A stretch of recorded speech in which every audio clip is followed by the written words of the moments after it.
A Lakota family filed suit against Kilgore School District, arguing that a nurse cut the hair of their two children without parental permission and against their religious beliefs. Earlier this month, the lawsuit ended in favor of the family. Our Brent Weber is on your side with a look at how this case could shape the future of Indigenous students' rights across the country. The legal fight against Kilgore School District was over students' rights, their students, after nurses cut the hair of the Johnson-Leroy children without permission. Our Hair is Sacred was heard in Nebraska legislative chambers with the passage of state law prohibiting discrimination in public schools based on hair and tribal regalia, and was heard in the courts this month in favor of the family, with a $227,500 financial settlement and a monitored and enforceable consent decree. That includes the acknowledgement and recognition of Native American Heritage Month, of Indigenous Peoples Day at Kilgore Unified School District. There's also going to be changes to the student and employee handbook to denote that no student's hair should be cut.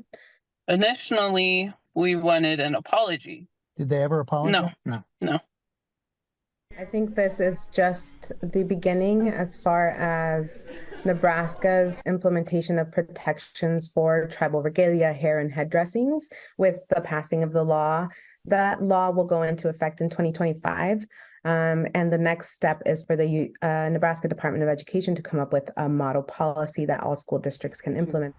On the campus of Rose's alma mater, Creighton University, there's a Nebraska historical marker detailing more than 12,000 years of Native American history on this very land. And she said perhaps this legal decision can serve as a different type of marker for Nebraska history. This case and this example of haircuts only relivs that trauma that Native Americans have gone through in the past. And we hope this consent decree and overall case and legislation serve as a lesson for all school districts and really teach them that history was not too long ago and it continues to repeat itself, maybe in different ways, but it is time now to reform that system and to adopt policies that are inclusive of all Native American students. I'm feeling like we accomplished something, but I know we still have a long road to go. On your side, Brent Weber, 6 News.